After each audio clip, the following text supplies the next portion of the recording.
for as long as I can remember. Curiosity? Always seem to get the better of me.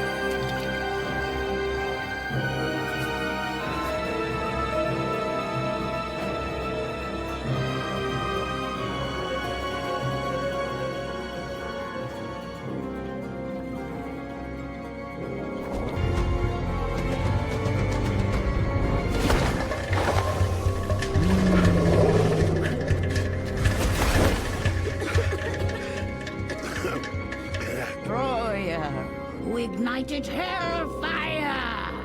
Torched the valley. Oh wow, this is gonna be awesome! Honey, you want to dial it back, please? No! 4! Then chose the rest away!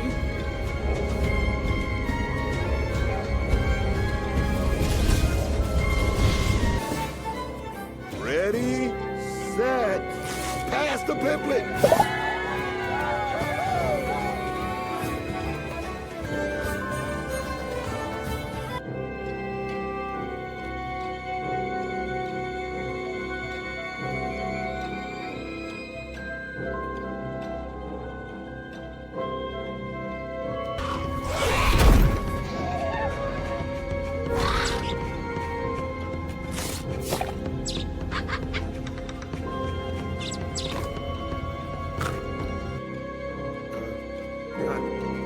Hey, Dad, I was up on the surface with my leaf camera. I was able to find this. Oh, okay.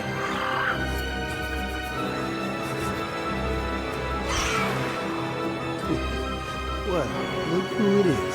A hero. Come on, let's go.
Welcome back to the Film Box. If you are new here, not just talk about movies. We pull them apart. We look at what is underneath and we try to understand why a fill exists, beyond the obvious answer. Pull up a chair, make yourself comfortable, because today, the box we are opening is a genuinely interesting one. Now I want to set the tone for this particular breakdown right from the start, because this film deserves the right kind of introduction. What we are looking at today is not a prestige drama or an awards contender. It is not trying to shatter your heart or rearrange your understanding of cinema. What it is doing, and what it does better than you might expect, given how little it was advertised, is quietly trying to remind us of something we keep forgetting. That understanding each other is not a passive act. That empathy is not something that just arrives. It has to be lived. And sometimes, apparently, it has to be experienced from inside the body of someone you considered your enemy. Today, we're opening Swapped, and there is more inside this box than the packaging suggests. Let's go. Here is the thing that will stop you from scrolling past this film. Imagine a story where the entire central concept, the body swap, the genre staple, the trick Hollywood has used 100 times, is not the gimmick. It is the thesis.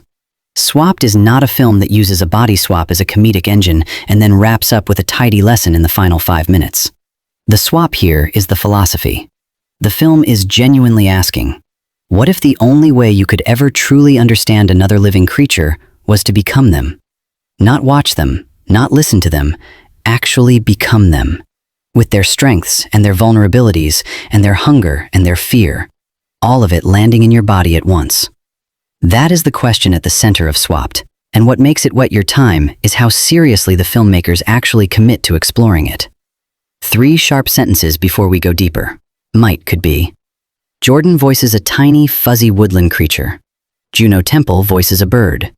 Tracy Morgan voices a fish who is hiding a secret that the film holds in reserve for exactly the right moment. That alone should tell you something about the kind of energy inside this box. Now, before we walk into the story itself, I want to take you behind the camera first, because knowing how this film was made changes how you watch it. And this is exactly what the Fin box is here for. You should know what kind of box this is before we open the lid. Here is where it gets layered. And this first production detail is one of the most fascinating parts of the whole story. This film began his life with a completely different name. According to publicly available reports, back in February 2018, director Nathan Greno signed a multi-year contract with Skydance Media to develop an animated film that was provisionally titled Powerless.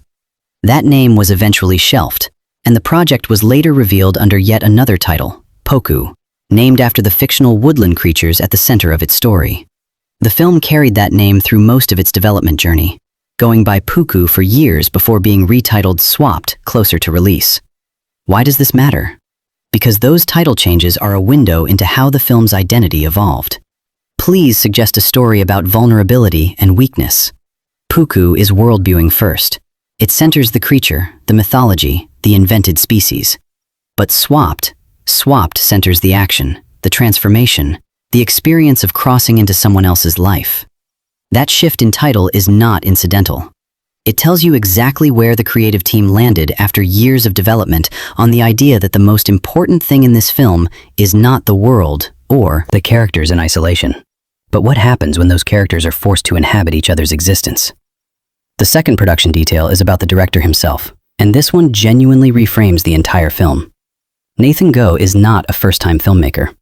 He previously co-directed Tangled. Yes, that Tangled. Disney's gorgeous 2010 reimagining of the Rapunzel story, the one that helped kick off a new golden era of Disney animation. Reportedly, Greno worked on Tangled under the oversight of John Lasseter, who was then the chief creative officer at Walt Disney Animation Studios. Now here is where it loops back together according to available reports. When Skydance Animation was being built up as a studio, they brought John Lasseter in as the head of animation, and Greno followed. So Swapped, in a sense, is a creative reunion. A director and a creative overseer who built something beautiful together at Disney, now attempting something original and entirely from scratch at a newer studio. When you watch Swapped and notice that it has certain qualities that feel reminiscent of the best family animation, the warm visual storytelling, the invented word that feels fully realized, that is not an accident. It is the fingerprint of creative people who have done this before at the highest level. The ambition is visible in every frame. Now the third detail is about a choice that almost did not happen, at least not on the platform where you eventually watched it. Swapped was not always a Netflix film. According to industry reports, the project was originally intended to be released on Apple TV Plus in October of 2023. However, Netflix reportedly stepped in and acquired the film's distribution rights from Apple as part of a broader multi-year deal with Skydance Animation. The release was initially targeted for 225, then pushed to 226, eventually landing on May 1st of this year. Here is why that matters to the viewing experience. Netflix gives animation a very specific kind of platform. It drops the film into a sea of content and largely lets word of mouth do the work. There is almost no theatrical campaign of real scale, no Oscar push, no coordinated press tour. Swapped arrived quietly on Netflix and in select theaters, and reportedly, the early word of mouth from families who actually sat down and watched it was considerably warmer than the critical consensus suggested. That gap between how critics received it and how audiences actually experienced it is something we are going to come back to, because it tells you a lot about what kind of film this actually is. The fourth detail involves the music, and I think this one is criminally under-talked about. The score for Swapped was composed by Siddhartha Khosla. That name might not ring an immediate bell for everyone, but if you have watched shows like This Is Us, you have heard his work.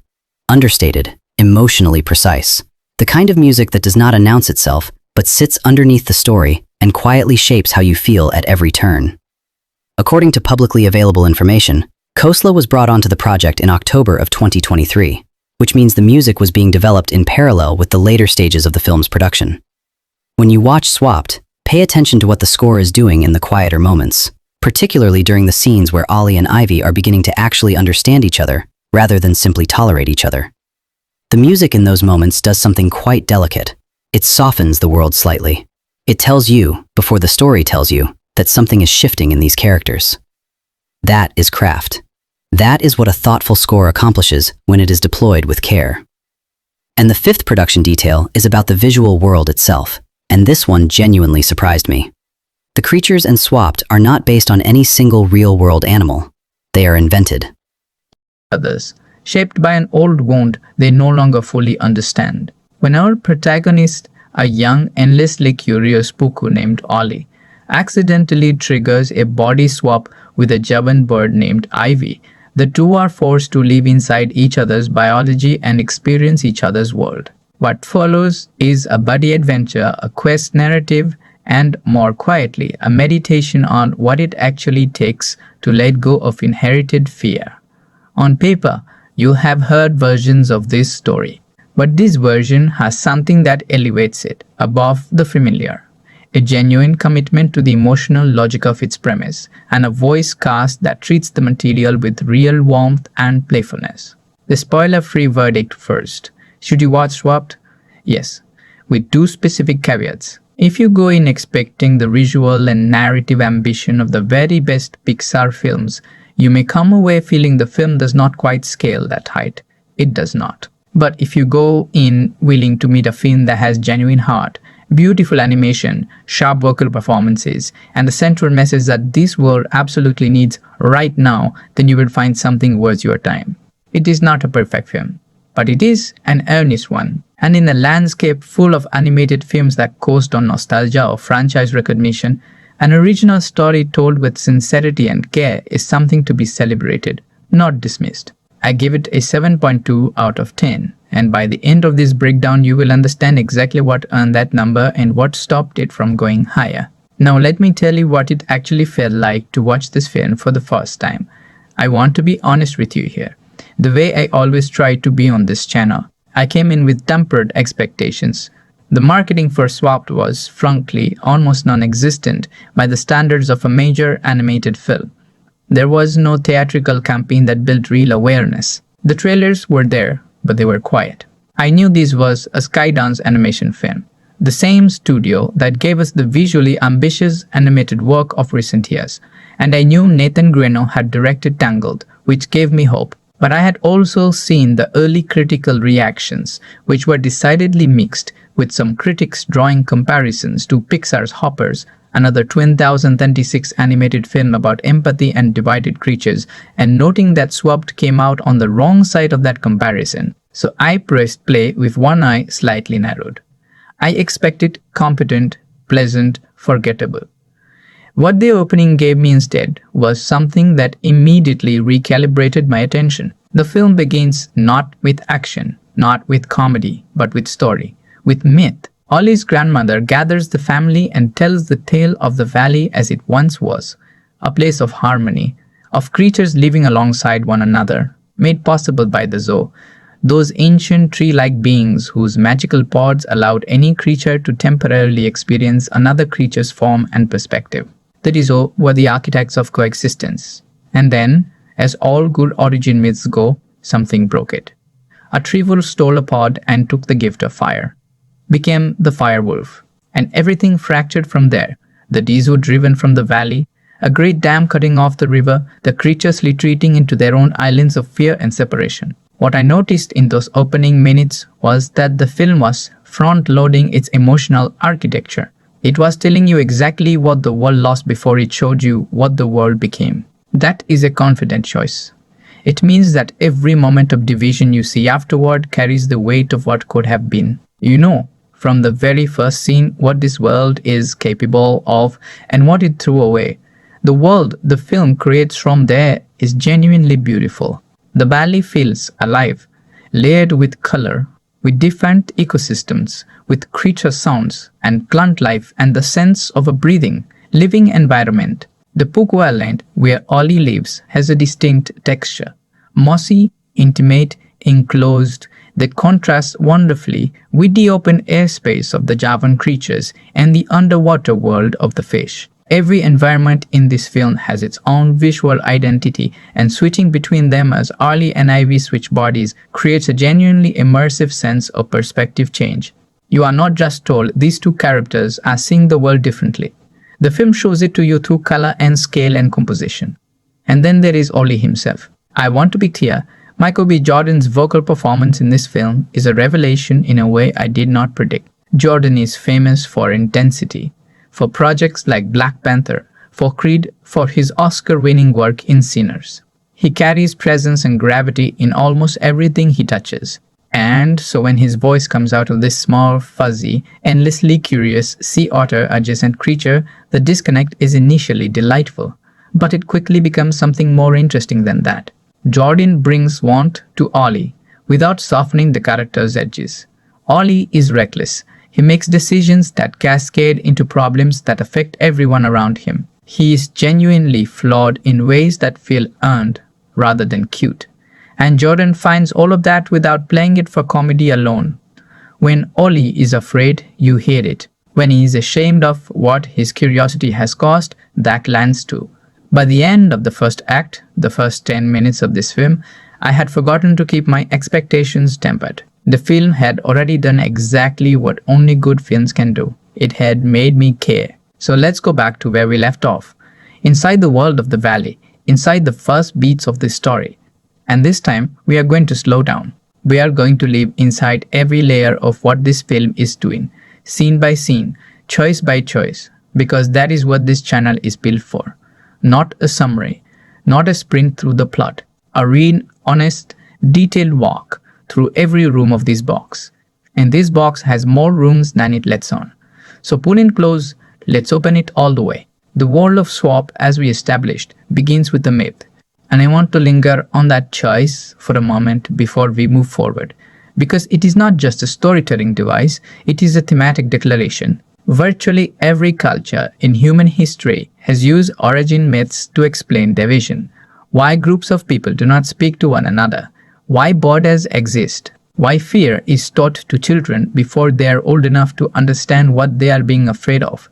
Swap's Valley operates on exactly that logic. The Pookoo do not hate the Javans because of anything they personally experience.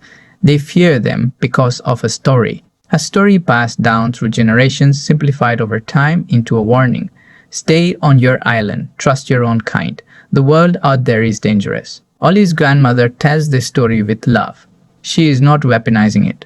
She is protecting her grandson with the only tool she has, the inherited knowledge of a wound the community suffered long before any of them were born. That is the world's most recognizable dynamic dressed in beautiful animation. And the film knows it. Every beat that follows is built on that foundation. Now let us talk about Ollie. Really talk about him. Because this character is far more carefully constructed than a first watch might reveal. Picture this. A young creature, small even by the standards of his already small species, who from his very first moments on screen is looking outward. While the other Pookoo gather for the Piplet Festival, celebrating the food that sustains them, reinforcing the rituals of their isolated community. Ollie is at the edge of the island, staring at the water, staring at the valley beyond. His curiosity is not presented as admirable. His parents and grandmother love him, but they are worried by him. Because in a community built on fear of the outside world, a child who wants to explore the outside world is not a hero. He is a liability. The film earns that tension immediately. Chloe's father, voiced with tremendous grounded warmth by Cedric the Entertainer, is not a villain for warning his son. He is a parent doing what parents do, trying to protect his child from a world that he genuinely believes is dangerous. And from everything the Pookoo know, that world is dangerous. The film refuses to make Kalu wrong for his caution. It also refuses to make Ollie wrong for his curiosity. And that refusal to assign simple moral labels to its characters is one of the most mature things Swap does throughout its runtime. The Piplet Festival is where everything begins to crack. Here's what most people miss about this sequence. The Piplet Festival is not just a celebration. It is a ritual of exclusion. The Pookoo celebrate the abundance of their food supply, a food supply that belongs to their island and no one else. There is a quiet pride in this, a quiet tribalism. And the film does not editorialize, it does not frame this as wrong. It simply shows it as what it is, a community taking comfort in what it has and the boundaries that protect it. Ollie, in the middle of this celebration, slips away, because Ollie always slips away. He dives into the water near the island. That act of diving in, of going under, is visually significant in a film that is fundamentally about crossing thresholds. And in the water, he has his first real encounter with a young Javan, a hatchling, new to the world, barely familiar with it, just as curious as Ollie himself. And in that underwater moment, in that liminal space between the island and the valley, something innocent happens. Ollie shows her how to open and eat a piplet. Here is where it gets layered. That gesture, Ollie sharing food with this young Javan, is entirely well-meaning. He does not think of it as consequential. He is just a child being generous. But that single act of generosity, that crossing of the boundary his community built around their most precious resource, triggers a chain of events that nearly destroys his entire world. The young Javan returns to her flock. She has learned how to eat piplets. And then the entire Javan flock descends on the Pookoo Island, hundreds of birds drawn by the discovery of a food source they did not know existed, and begins consuming the piplets that the Pookoo depend on for survival. Ollie watches this happen. He caused this. A boy who wanted to connect with the outside world has, through that very impulse, endangered everything he loves. This detail will hit differently on a second watch, because the film is telling you something very precise right here. Good intentions are not enough. Empathy without understanding of consequences can cause harm. Curiosity alone is not wisdom. Ollie has to learn the difference, and that learning is going to cost him everything first. His attempt to fix the situation is characteristically impulsive. He figures out that the Javans are attracted to reflective light from glass, so he gathers glass shards to drive them away. It partially works. The flock begins to disperse, but one Javan, a young adult, fiercely protective of her flock, attacks him, and in the chaos, Ollie falls. He falls into a hole in the ground that he has never noticed before, deep beneath the island, and at the bottom of that hole is something extraordinary. A pod. One of the ancient dozer pods that his grandmother told him about in the origin story. Glowing, waiting, and Ollie lands on it. The transformation is immediate and disorienting. Suddenly, he is no longer a small brown Pookoo. He is a Javan. He is green and feathered and enormous compared to what he was.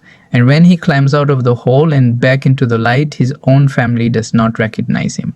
They see a Javan where their son should be, and they flee. The same Javan who attacked him, the very one who sent him tumbling into that hole, is there. And she sees a Pookoo, who is now a Javan and does not understand what she's looking at.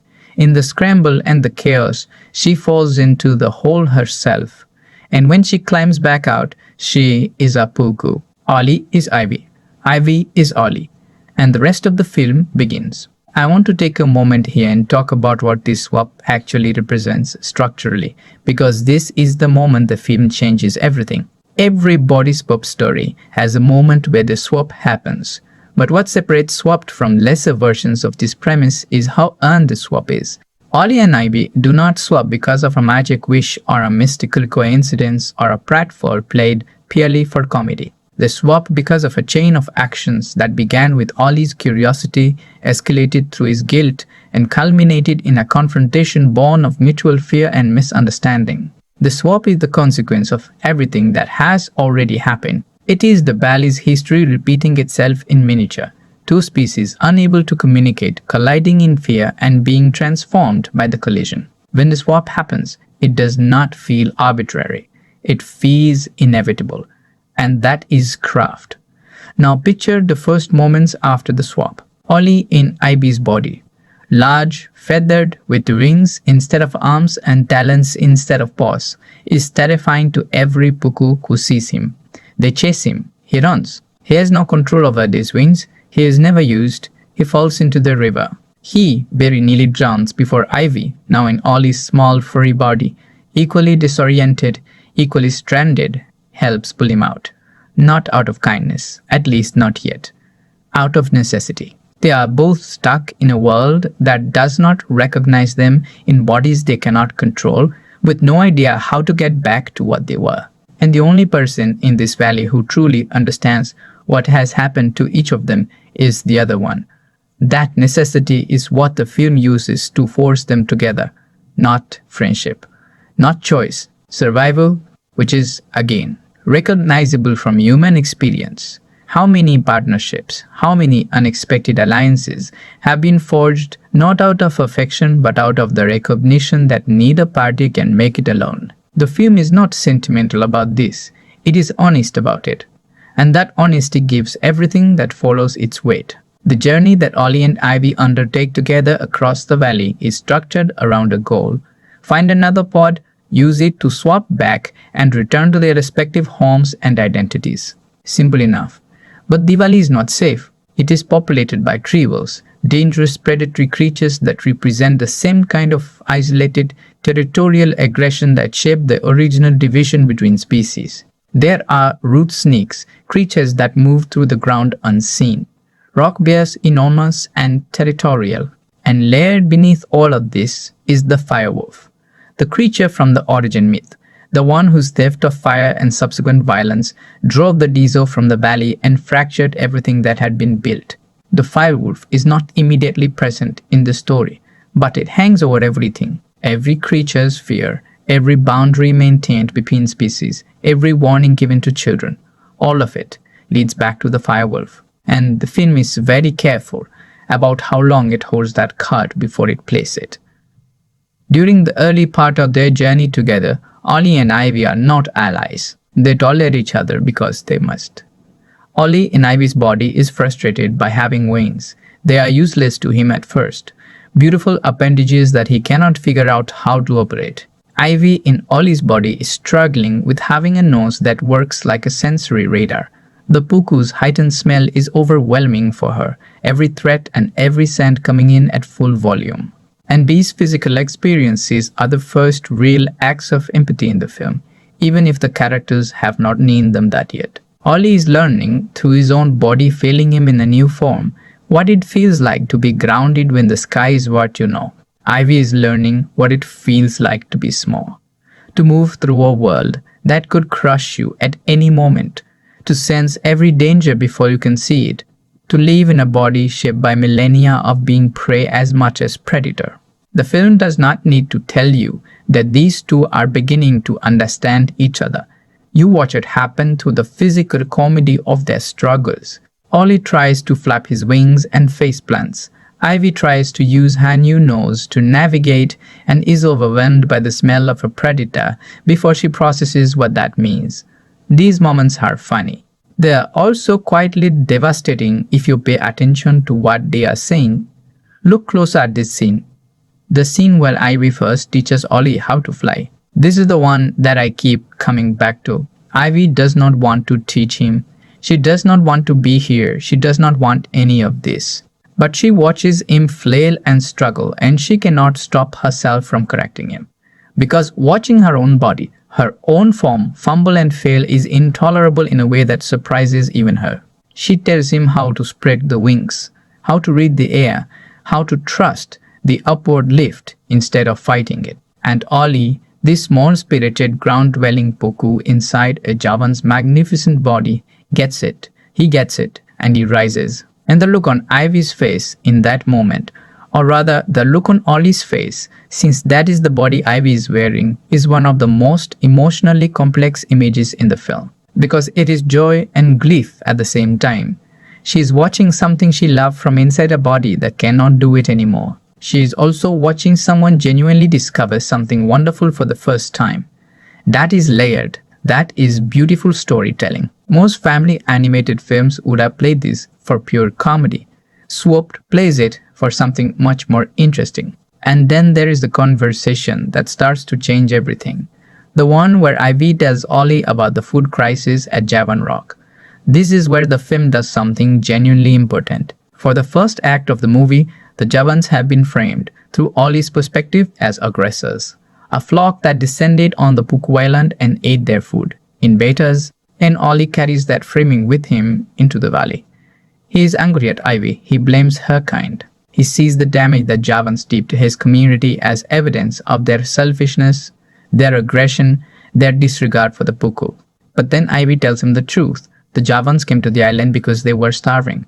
When the Dezo left the valley, the Javans lost their food sources. They had been surviving on brush root, barely adequate, not enough, for a long time.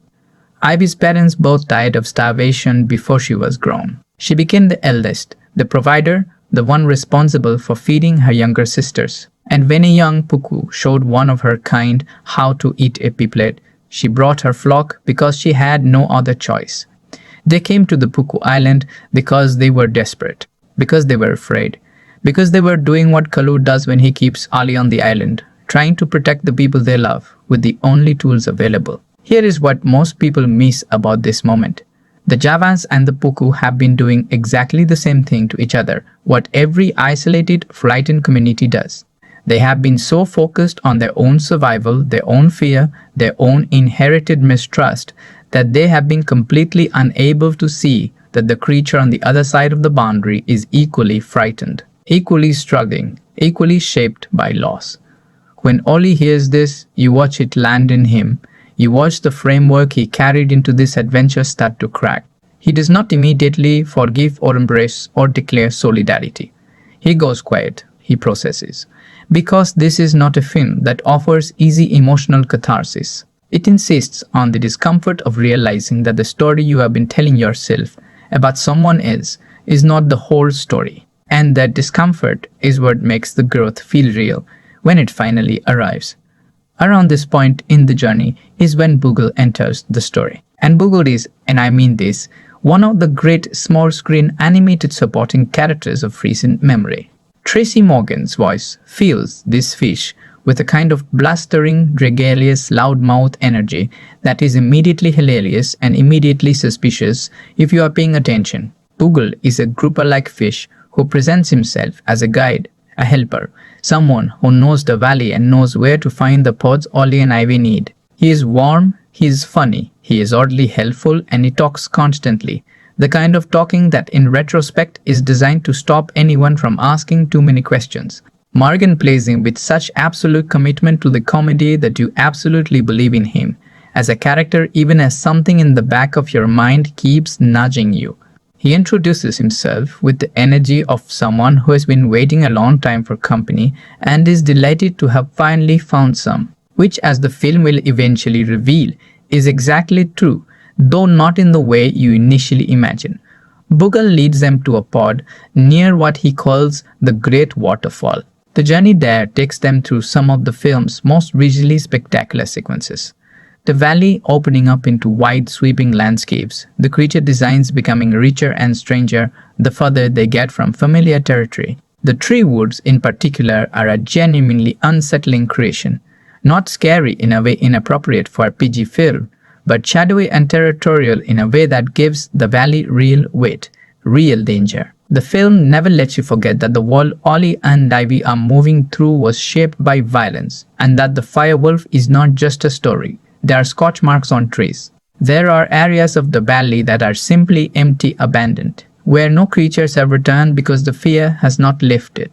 That environmental storytelling, telling you the history of this world through its landscape rather than through exposition, is one of the things this film does brilliantly and quietly. There is a scene in the middle of the journey, one I want to call out specifically because it encapsulates what Swamp is doing with its supporting creatures, where Ollie and Ivy stumble into tree wolf territory and come very close to something terrible. What saves them is not a fight, not a power. It is a moment of connection. A tree-wolf pup has become separated from its pack, lost, frightened, making a sound that is unmistakably the sound of something young and afraid regardless of what species it belongs to. Ollie, who can smell the pup's distress through Ivy's heightened Javan senses, finds it before the pack does. And instead of running, he stays with it, keeps it calm, guides it back, The adult rivers, terrifying, enormous, designed to make you hold your breath, stop. They see what Ollie has done, and they let him pass. This moment pays off later in the film in a way that I will get to. But right now, understand what the film is establishing through it. That fear between species is not permanent, that it can be interrupted, that a single act of genuine care, given freely across the line of inherited mistrust, can be received. That is not a naive message. That is a hopeful one. There is a difference. And Swapped knows it. When Ollie and Ivy finally reach the pod near the great waterfall, there is a moment before they touch it where everything could go right. They have come all this way. They are tired and they have been through genuine danger together. There is something between them now. Not friendship exactly, not yet, but something warmer than the hostility that defined their first hours together. Ollie reaches for the pod, and then he hesitates. Because a thought enters his mind that he has been fighting the whole journey. Can he trust her? If he uses this pod and transforms back into a Pookoo, what happens next? Does Ivy become a Javan again and fly back to her flock? Does the food crisis at Javan Rock continue? Do the Javans return to the Pookoo Island and consume the piplets again? He has not solved the actual problem. He has only been solving his own problem. And in the moment where he could choose to act in his own interest, he hesitates. Ivy sees the hesitation. She reads it as something else, as a reluctance to trust her, as a withdrawal of the warmth she thought had been building between them. She pulls back. They both reach for the pot at the same time, arguing, neither willing to let the other control what happens next. And the pod responds to the conflict. Instead of turning them back into their original forms, it transforms them both into fish. This detail will hit differently now that you know what the film is building toward. Because this is the pod's logic made explicit. The pod is not a wish-granting machine. It does not simply restore what you ask it to restore. It responds to the inner state of whoever touches it. And when Ollie and Ivy touched it in conflict, in mutual distrust, neither willing to fully commit to the other, it gave them something that removed even more of their individual power and forced them into a form that requires cooperation just to breathe. Fish can swim, but fish in a world of land and air and fire are profoundly vulnerable. They cannot survive alone. And now Boogle, this big, warm, garrulous fish, is in his element. They are in his world. And he tells them he knows where more pods are. He will guide them. He will keep them safe.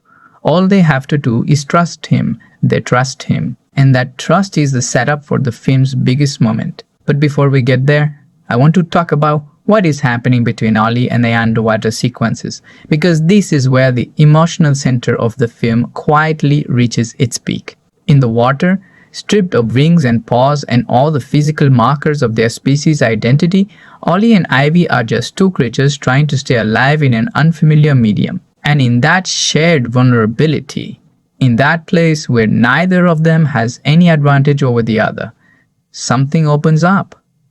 Ivy tells Ollie about her parents, about the weight of being the eldest, about the decisions she has made for her sisters that she is not sure were the right ones, about how being a Javan in this valley has meant living in a constant state of rationing and fear and responsibility. And Ollie listens, not politely, actually listens.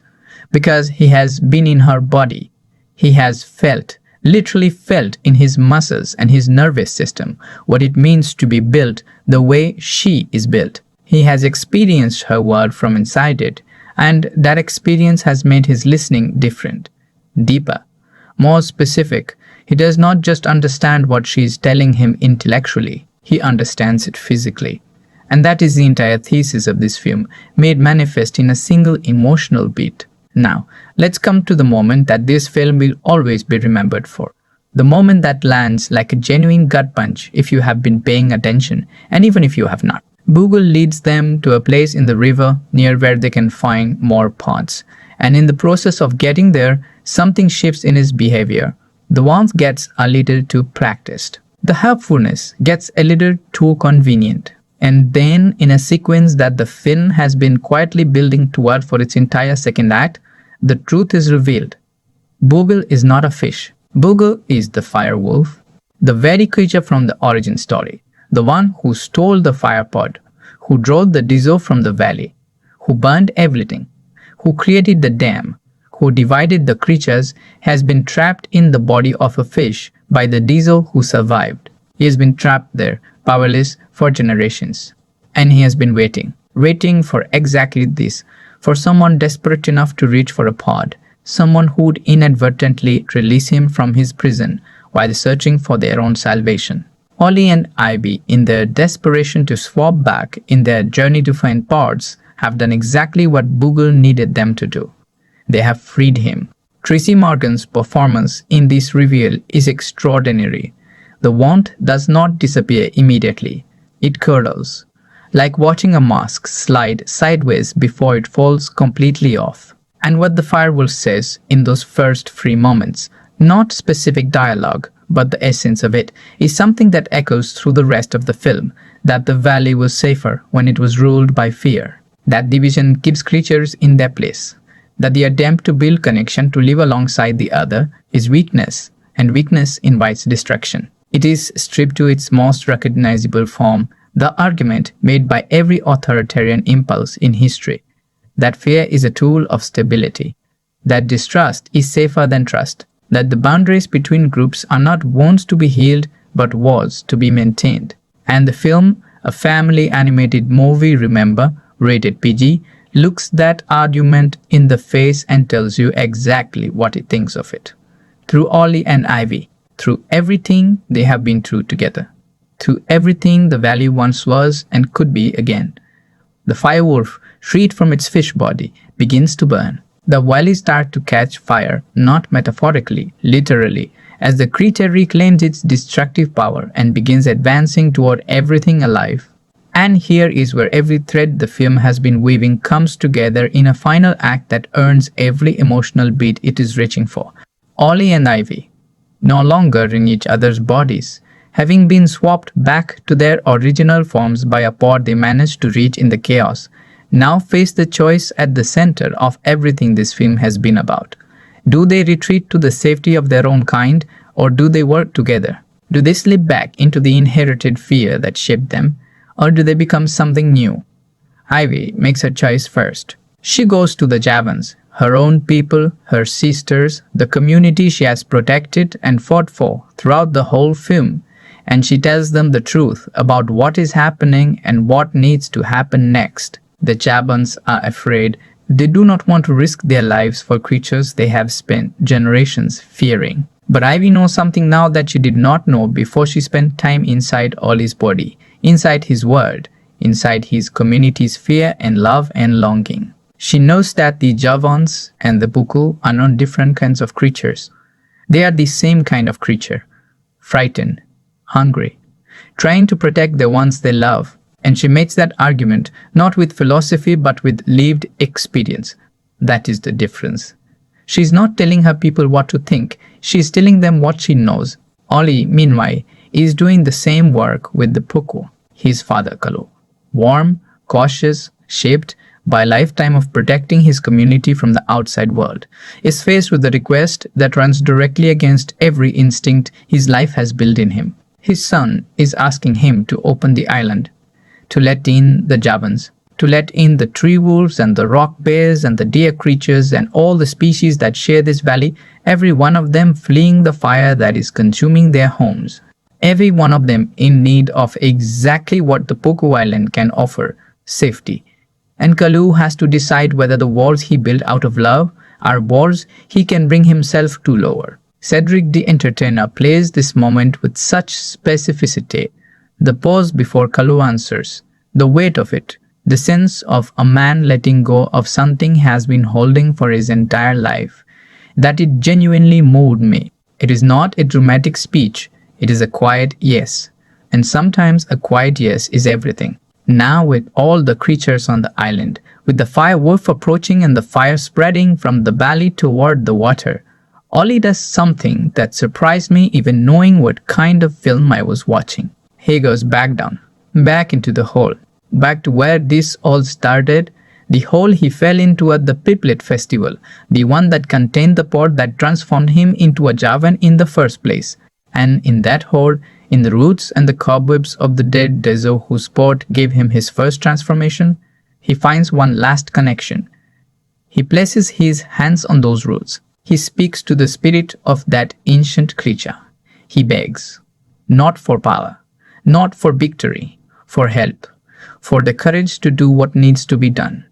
And the Dezo responds. A final pod forms from the old roots glowing in the dark of that underground space. And Ollie uses it not to transform back, not to turn to safety, but to become a Dezo himself, the largest, most ancient form in the valley's mythology. A creature built not for speed or fire or aggression, but for connection, for balance, for the restoration of what was broken. The battle between Ollie as Dezo and the Firewolf is visually spectacular in a way that the rest of the film has been building toward, all that color and world building and creature design coming together in a sequence that feels genuinely earned rather than simply inevitable. But what I want to focus on is not the spectacle of it, it is the outcome. Because Ollie does not destroy the Firewolf. The Firewolf is not killed. What happens instead is that their confrontation, their collision of force, destroys the dam. The great dam that the Firewolf built generations ago to divide and control the valley. It breaks. The river floods. Both Ollie and the Firewolf are swept away in the torrent, and for a long, genuinely painful moment, it looks like Ollie is gone. His family mourns him. Ivy mourns him. All the creatures on the island watch the river and the fire and the aftermath. And the silence in that moment is heavy in a way that family animated films rarely allow themselves. But then, the Dezo return. The ancient guardians, driven from the valley by the Firewolf generations ago, come back. Because the dam is destroyed.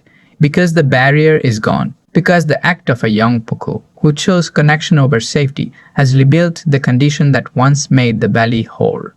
And they bring Ollie with them, restored to his own small, fuzzy, brown-furred Pookoo farm. Alive. The valley restores itself gradually, the fire fading as the river flows again, the division between species dissolving not through a single dramatic moment but through the slow, quiet act of creatures who were strangers choosing to work alongside each other. Pookoos and Javans sharing the island. Tree wolves and rock bears and fish moving through a valley that is no longer governed by fear. The Dezo walk among them again.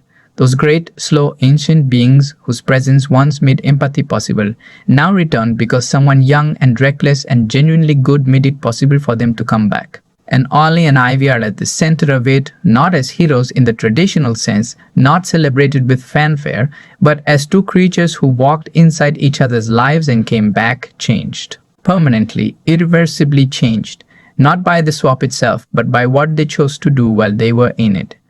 Now let us talk about what this film does brilliantly. Because it does several things brilliantly, and I want to be specific about each one, because this channel is about the why not just the what. The acting, the voice performances are extraordinary in ways that go beyond star power. Let me start with Michael B. Jordan, because his work here is the spine of the film, and it deserves genuine analysis. Jordan is physically imposing in ways that have defined his entire career. His presence in live-action film is built on a kind of contained power, the sense that enormous force is being held back just beneath a composed exterior. In Swapped, he cannot use any of that. He is a voice. He is a tiny creature. And so what he does instead is find all his interiority, all of that impulsiveness, that guilt, that yearning, that determination, and makes you feel it through nothing but the quality of his breath and the grain of his speech. The scene where Ollie listens to Ivy's story about her parents dying of starvation, where Jordan does not say anything for a long beat. He simply listens, and even in silence, through the animation that responds to his recorded session, you feel the shift happening in this character. That is a genuine performance. That is not voice acting as a celebrity cameo. That is an actor inside a role. Juno Temple as Ivy is equally essential, and perhaps even more technically demanding, because Ivy starts the film as an antagonist. From Ollie's perspective, she's the one who attacked him, she's the Javan, she's the representative of everything Ollie's community fears. and Temple has to track the arc from that perceived threat to genuine warmth without ever losing the through line of Ivy's character. What Temple finds is the pride in Ivy, the stubbornness, the refusal to apologize for what her flock did even as she comes to understand the pain it caused. Ivy does not become soft. She does not apologize away her edges. She becomes someone who holds her edges and also holds space for someone else's truth at the same time. That is a complicated character to voice. Temple makes it feel effortless. The chemistry between Jordan and Temple is the kind that happens when two performers are genuinely listening to each other rather than performing at each other. And according to what has been reported about animated filmmaking, voice actors are rarely even in the same room, which makes the connection Jordan and Temple achieve here all the more impressive. Tracy Morgan as Boogle deserves a full paragraph all to himself, because what Morgan is doing in this film is a genuinely difficult piece of work disguised as pure comedy. He has to play a character who is, on the surface, warm and funny and helpful, and then in the same voice the same character reveals something dangerous and cold and enormous beneath it. Morgan's comedy in Boogle's early scenes is loud in exactly the right way. Big, gregarious, never quite settling, always just a little more eager to be liked than the situation requires. Looking back with the knowledge of who Boogle really is, every single one of those comedy beats takes on a different quality. The eagerness is desperation. The warmth is calculation. The helpfulness is manipulation.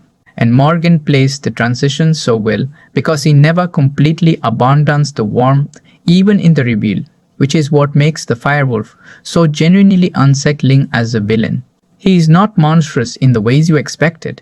He is monstrous in ways you could almost understand if you were not careful. That is far more interesting. Cedric the Entertainer as Kalu and Justina Machado as Kali bring a grounded family warmth to the film that serves as its emotional anchor. Kalu's arc, from worried, protective, bounded father to the man who opens the island, is the adult emotional journey that runs parallel to Ollie's coming-of-age story. And without Cedric giving him depth, that arc would feel unearned. Kalu is not a simple obstacle for Ollie to overcome. He is a man doing his best inside the limits of what he knows. Cedric makes sure you love him even when you are frustrated by him, which is the same thing Swooped asks you to do with every divided community it shows you. The story construction is where I think the film is most underappreciated by its critics. The fetch quest structure, critics noted this, and they are not wrong, does sometimes deflate the narrative momentum. There is a pattern of encounter problem, solve problem, move to next problem, repeat. That pattern can make the middle act feel episodic. But what those same critics sometimes missed is how deliberately the film uses those episodes to accumulate emotional knowledge in Ollie and Ivy.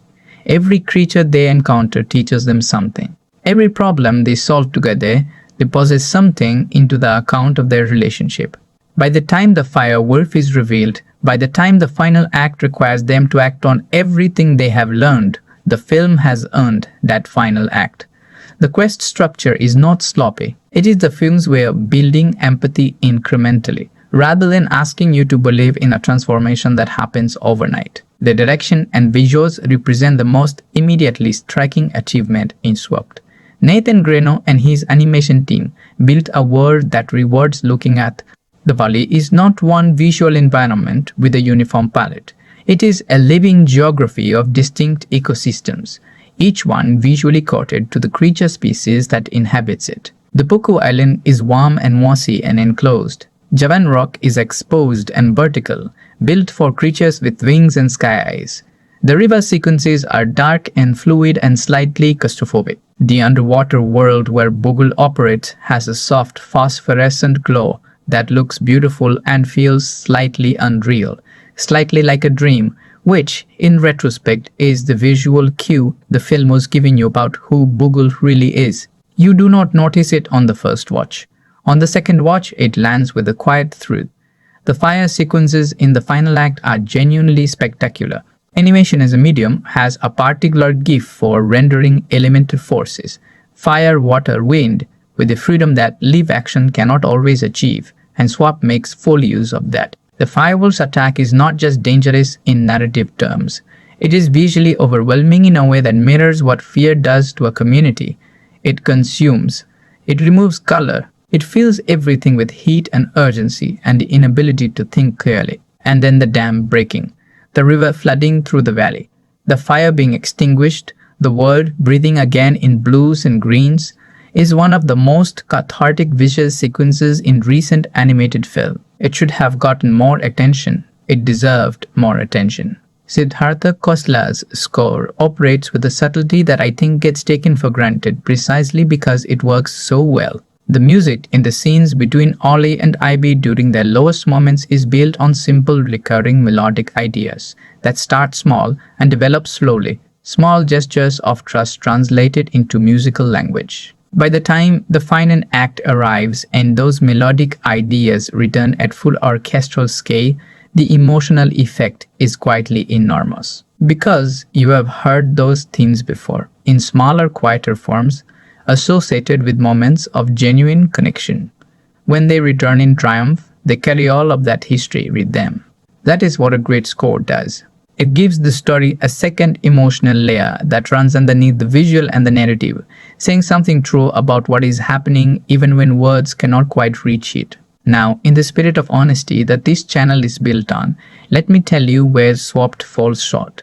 Because it does fall short in places, and those places matter. The most significant issue is pacing in the second act. The string of encounters as Ollie and Ivy cross the valley. The tree wolves, the root snakes, the rock bears, the detour to get the pod near the waterfall starts to feel episodic in a way that slightly dulls the emotional momentum. Each individual episode is interesting, but the cumulative effect is that the middle of the film feels like it is walking at a pace that occasionally dips below the energy established in the first act. Critics were not wrong to note this. A tighter edit in the middle section, perhaps 15 to 20 minutes compressed into 10, would have made the film's architecture feel more economical without sacrificing any of its thematic content. The firewolf, for all the thematic weight he carries, is perhaps not given enough screen time as himself, as the genuine revealed threat before the climax arrives. Tracy Morgan's Booger is so entertaining that the film somewhat underplays the transition from comic fish to existential villain. The moment of reveal is strong, but the firewolf as an active, present danger could have used another sequence, another moment of genuine menace before the final confrontation. As it is, the threat feels rushed from reveal to climax in a way that does not quite give the stakes the room they need to fully land. There are also supporting characters who deserved more development than the runtime allowed. Ivy's sisters, Lily, voiced by Lolia DeFope, and Violet, are intriguing characters who represent the Javan community beyond Ivy, but they feel underdeveloped as individuals, present more as emotional shorthand for the community Ivy is trying to protect rather than as fully realized characters in their own right. Similarly, Ollie's grandmother, the one who tells the origin story in the opening scene, is a beautifully conceived character whose warmth and storytelling presence set the film's entire emotional tone, but she largely disappears from the narrative once her story function is served. Both of these are missed opportunities. And here is a structural issue that I think represents the film's biggest unfulfilled ambition. The firewolf himself is essentially a story about what happens to a creature that was excluded, feared, and left without community for so long that it became the worst version of itself. That is a genuinely complicated idea. The film gestures toward it. There are moments where the firewolf's origin story is almost sympathetic, almost a mirror of what isolation does to any living thing, but it never fully commits to that complexity.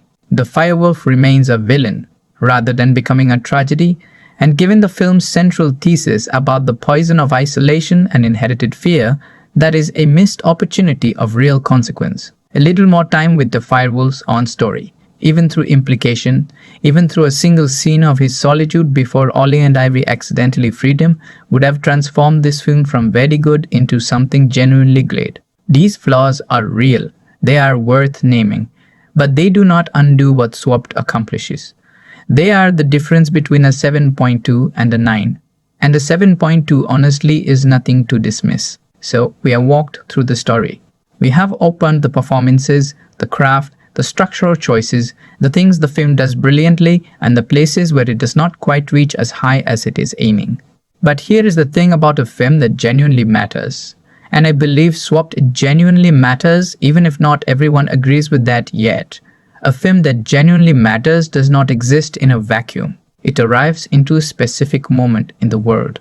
It is shaped by what was happening around it when it was made, and it is received differently depending on what was happening in the world when it arrived. And Swapped arrived into a very specific cultural moment. One that I would argue makes this film more significant than its mixed critical reception suggests. So let us go there. Let us look at the world this film landed in, because it changes everything about how you should understand what you are watching. Swapped was released on May 1st, 2026. That is its date of arrival in the world. But to understand what that date means, you have to back up and look at the years of its development. This film spent the better part of 8 years being made. It began as a concept in 2008. It went through title changes, studio transitions, platform shifts, and the global disruption of a pandemic that affected the entire animation industry in ways that are still being felt. 8 years is a long time in the life of an animated film. It is long enough for the world to change significantly around you. And the world did change significantly around Swapped during those 8 years in ways that ended up making the film's central message feel less like entertainment and more like a response to something urgent.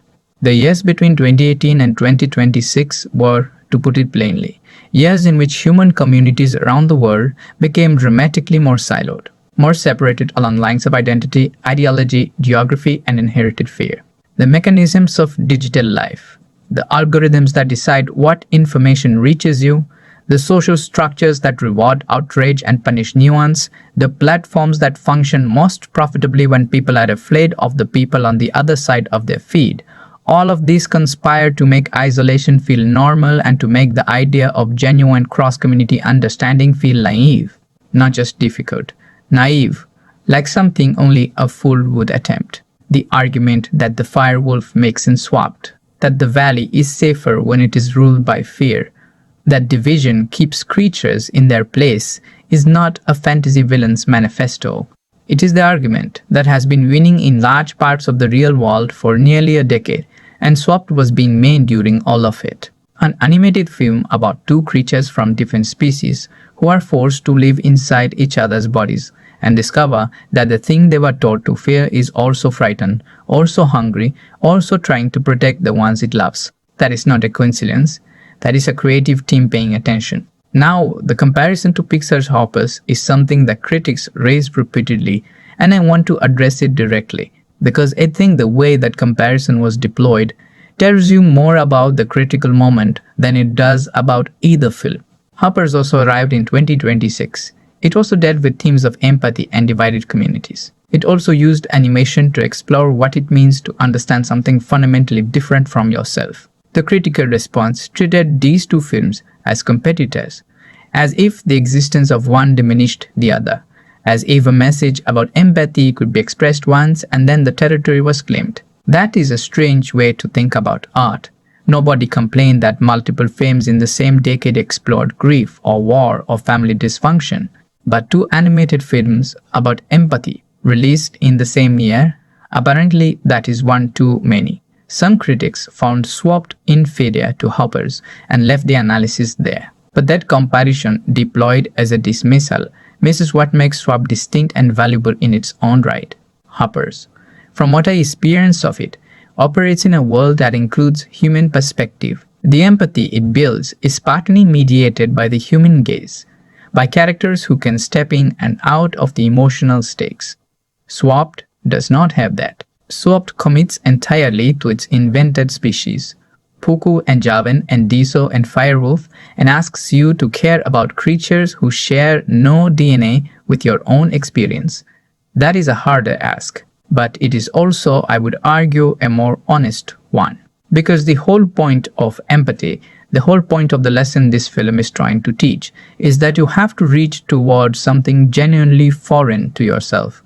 Reaching towards something only slightly different is practice. Reaching towards something that looks nothing like you and lives nothing like you and fears entirely different things than you do. That is the real work. And Swept, to its credit, never makes it easy. It makes you work for the connection.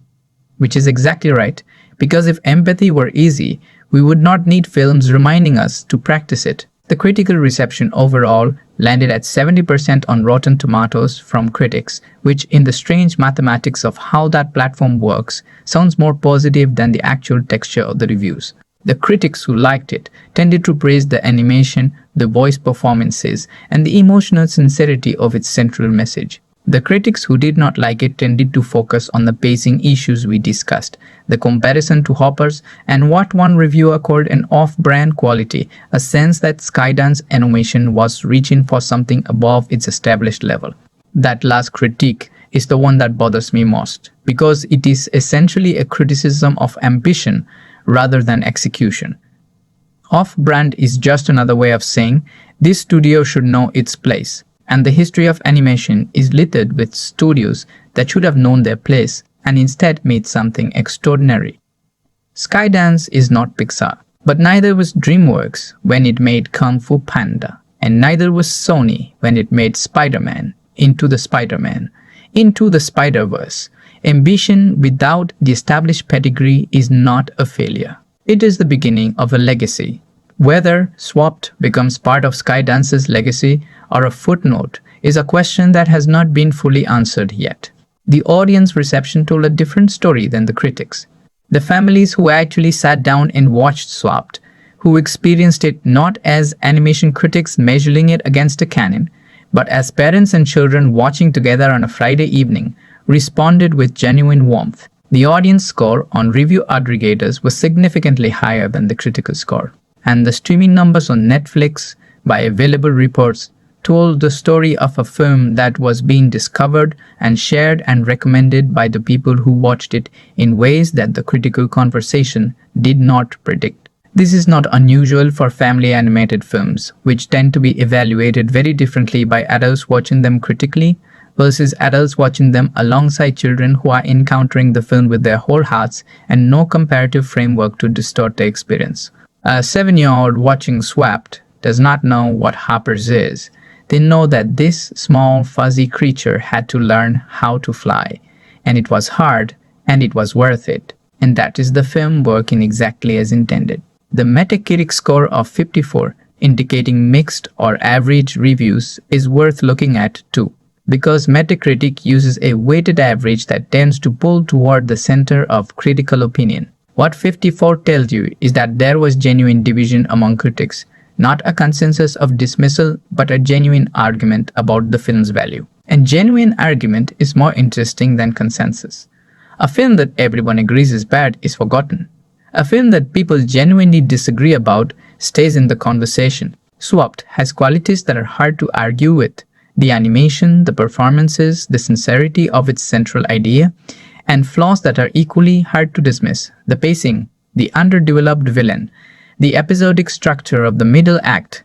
Where you come down on it depends on how much the things it does right matter to you and how much the things it does wrong get in your way. For me, the things it does right are more important. But I understand the critics who weighted the calculation differently. There is also the streaming life of this film to consider.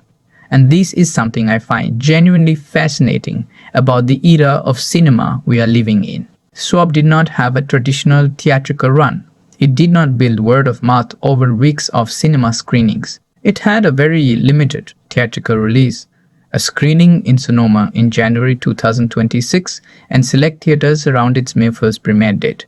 And then it went immediately to Netflix, which means its life as a film, its real life, is happening right now. It is being discovered in waves. Parents are finding it on a quiet Sunday morning. Children are watching it and rewatching it and asking for it again. The conversations about it are happening in living rooms rather than in comment sections. And that quiet domestic second wave discovery is how certain animated films build their real legacy. Ratatouille was not a cultural conversation piece the week it opened. It became one over the decade that followed, as people revisited it and found things in it they were not ready to see the first time.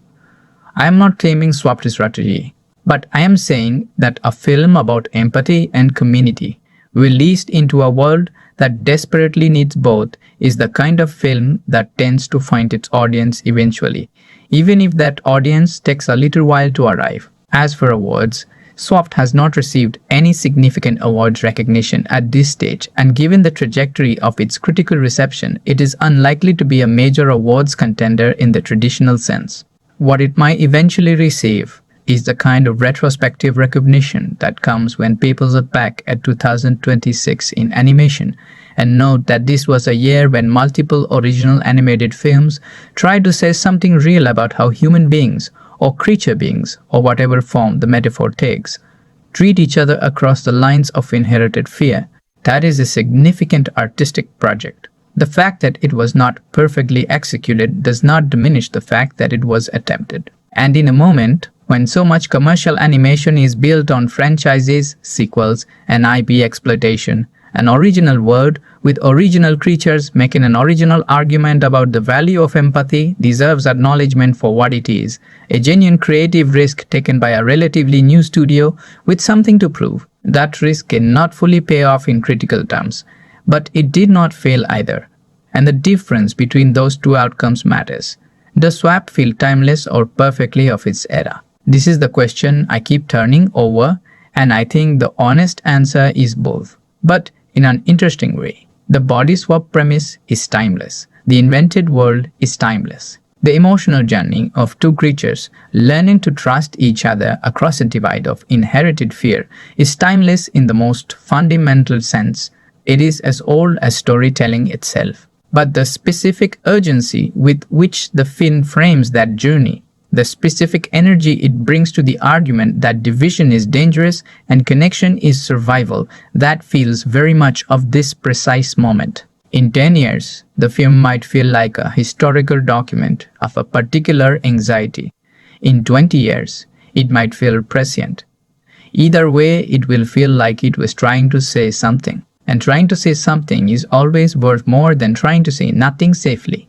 Now, let us go deeper. Let us leave the cultural context and go underneath the story, underneath the animation and the voice performances and the plot mechanics, and look at what this film is actually, fundamentally, at its most essential level, about. Because there is a layer beneath the empathy message, beneath the body swap premise, beneath the invented mythology, and it is the layer that I think explains why the film resonates so strongly with the people it resonates with, and why it matters beyond its mixed critical reception. Here is the real question at the center of Swapped. Not can we understand each other? That is the surface question. The real question is, what do we have to lose in order to understand each other? Because the film is not just about the experience of empathy. It is about the cost of it. Ollie does not gain understanding of Ivy's world by choosing to learn about it from a safe distance. He gains it by losing himself.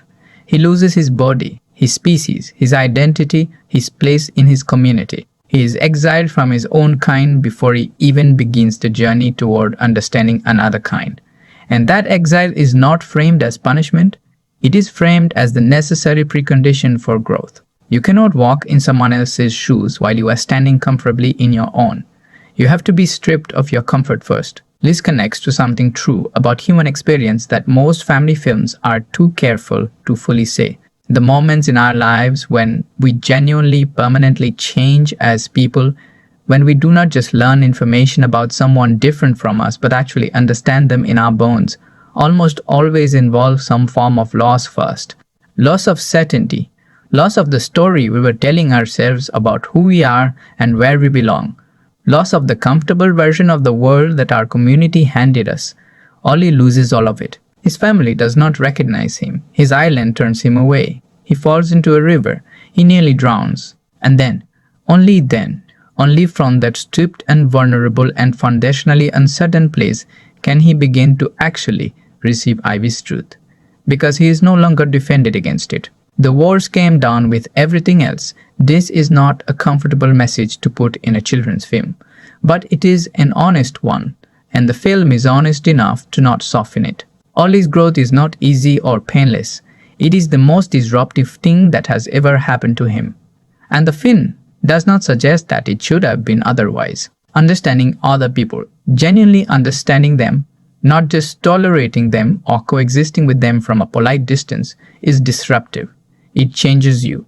It has to. Because if you come back from the experience of truly inhabiting someone else's world and you are exactly the same person you were before, then you are not ready there. Ollie comes back changed, not just in perspective, in who he is. The Pookoo who returns to the island in the film's final moments is not the Pookoo who left it. He is something more. And here is where the film's deeper layer connects to something that you may have felt in your own life in a way you perhaps have never named. Think about a time you changed your mind about someone. Not politically, not abstractly, but personally. A real individual person who you had written off, whose world you did not understand, whose choices you judged from the outside. And then something happened that forced you to get closer. Not by choice necessarily, by circumstance, by being thrown together in a situation where you had no option but to actually engage. And in that engagement, without the protective frame of your assumptions, you found something you did not expect, something that made you uncomfortable. Not because it was bad, but because it was human, because it was recognizable, because the fear you saw in them was the same shape as the fear you carry yourself, just wearing different clothes. That experience, that specific, quietly shattering experience of recognizing yourself in someone you had decided was foreign to you, is what Swapped is about. It is not asking you to like everyone. It is not asking you to forgive everything. It is not naive about the reality of conflict or the genuine damage that communities do to each other. The firewolf is real. Division is real. The dam the firewolf built, the barrier between parts of the valley that cuts off the river and kills the things that need the water, is real in the sense that it represents something we build and maintain and pass down and call safety when it is really just fear made permanent. What the film is asking is simpler and harder than forgiveness. It is asking you to consider the possibility that the creature you were taught to fear was also taught to fear you, and that the fear between you is not the truth of what you are. It is the story that something powerful told you both to keep you separated and controllable. The firewolf's logic. That fear is the tool of stability. That division keeps things in their place is one of the oldest and most seductive arguments in the history of power. It works. It has always worked in the short term. Communities held together by a shared enemy are cohesive in the way that a fist is cohesive. Tight, concentrated, effective. But a fist cannot grow anything, cannot build anything that lasts beyond the next threat, cannot create the conditions for any form of life richer than survival. The valley under the firewolf's influence was not thriving, it was enduring.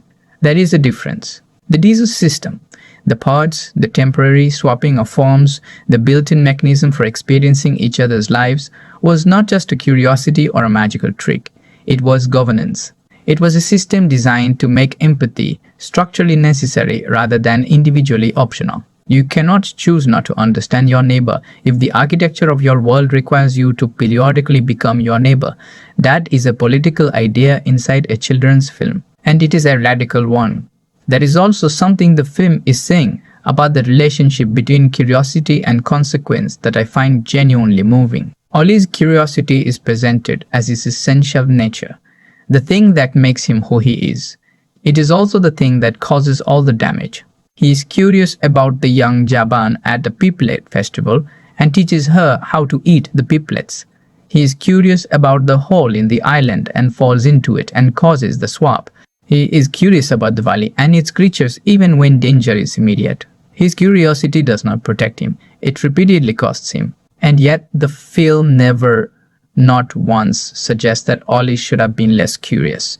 Because every cost his curiosity incurred was also a step toward the knowledge that eventually saved the valley.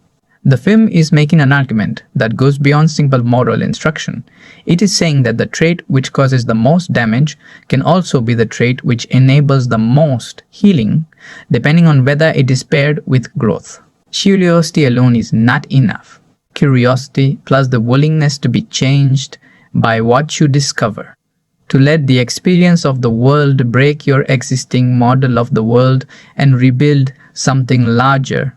That is wisdom. Ollie does not arrive at wisdom easily. He arrives at it through failure and loss and genuine suffering, but he arrives, and the film trusts that arrival to be worth the cost. There is one more thing in the deeper layer that I want to name because I have not seen it talked about in the reviews, and I think it is the most personally affecting idea in the entire film. It is about what the Dizo represent.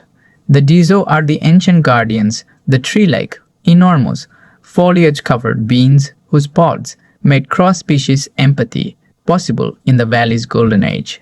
The firewolf drove them away, and in their absence, everything divided, everything contracted into fear. The valley became smaller, not physically, but spiritually. The possibility space of other creatures could be and become shrank to the dimensions of their own islands. And then a young Pookoo. Not a Dizo, not a guardian, not anything ancient or powerful, reaches into the roots of a Dedzo and begs for help. And the Dizo respond. They return. Not because the firewolf was defeated, the firewolf was swept away, not destroyed. Not because the world was made perfectly safe, but because a young creature demonstrated through everything he did and lost and chose that the valley was ready, that the conditions for coexistence had been rebuilt by the willingness of those who lived there to choose connection over fear. The Dizo are not gods in the conventional sense. They are not omnipotent. They could not return until something shifted in the valley that made their return possible. What had to shift was not power, it was trust. The willingness of Pookoo and Javan to share an island. The willingness of Trewolves to let a Pookoo in Javan farm pass because he had shown care for one of their young. The willingness of Kalu to say a quiet yes when every instinct shaped by a lifetime of protection told him to say no. These small acts of trust, accumulated one by one across the film, are what built the bridge Dizo could walk back across. The miracle at the end of Swapped is not magic. It is what happens when enough individuals choose differently. It is what happens when the weight of those choices accumulated becomes something that changes the conditions of the world. That is not a fantasy. That is actually how things change. Not in single dramatic moments of heroism, but in the accumulation of small, courageous choices made by ordinary creatures who decided that what they feared was less important than what they could build. If that idea does not land somewhere in you, if it does not connect to something you have lived or something you hope for, then Swapped probably will not resonate, and that is fine. But if it does, then you understand why I gave this film a 7.2 and not a 6. You understand why the flaws, real as they are, do not undo what this film is reaching for. You understand that a film can be imperfect and still be important. That a box can be slightly dented on the outside and still contain something worth opening. Alright, full spoilers from this point. If you have not seen the film yet, close this now, go watch it and come back when you are ready. Trust me, you will want to experience it fresh. Welcome back. Let us go through everything. The film's opening is doing more work than it appears. The sequence where Ollie's grandmother tells the story of the valley, the Dizo, the harmony, the firewolf's theft, the fire, the dam, the exile is, as I mentioned earlier, a mist. But look at how the film frames the telling of it. The grandmother is warm. She is loving. She tells the story with a kind of practiced gravity, the way that people tell children the stories that are supposed to shape them. And Ollie's response, he's complained that the story is not as scary or as violent as he expected, is funny on the surface and devastating underneath. Because what Ollie is telling his grandmother, without knowing it, is that the story has already lost some of its power. He has heard it enough times that it is familiar.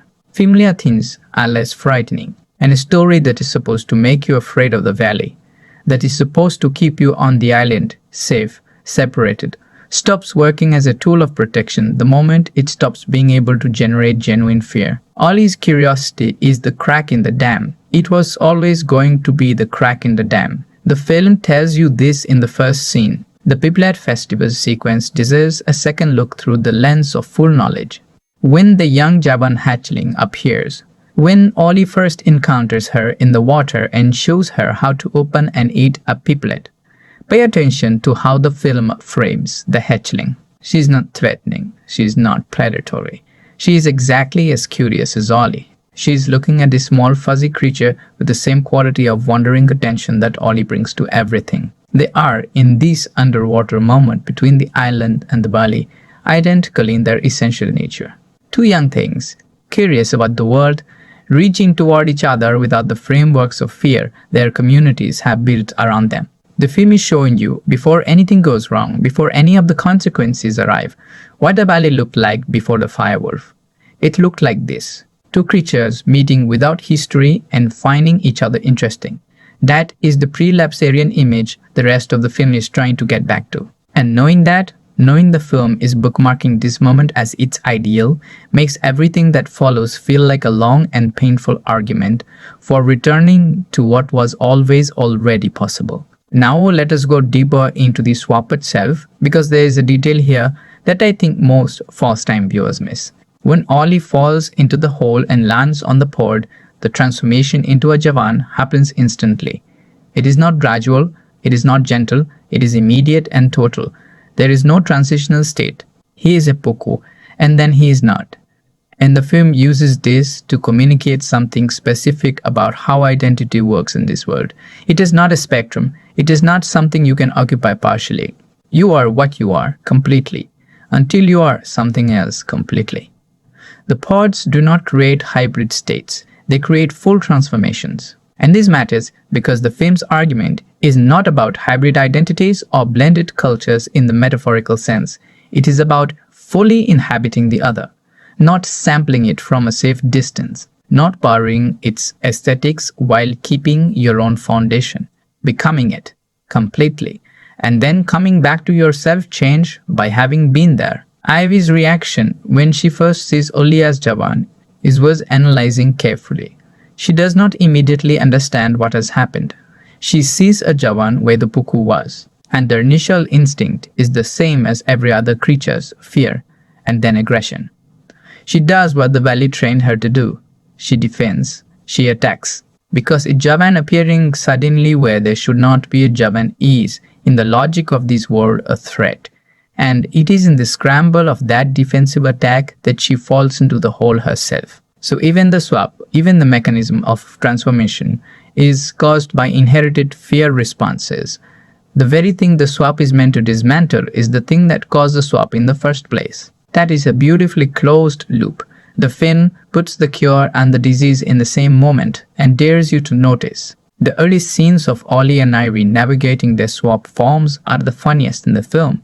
But look at what the comedy is built on. Every comedic beat in this section is about the difficulty of operating in a body that does not know how to do what you need it to do. Ollie cannot fly. His brain knows that he has wings now, but his muscles do not know how to use them. He keeps trying to climb. The instinct of a creature built for trees and rocks and ground surfaces, and the wings keep getting in the way. Ivy cannot silence the sensory barrage of the Pookoo nose. She can smell everything. Every creature nearby, every threat, every food source, every fear.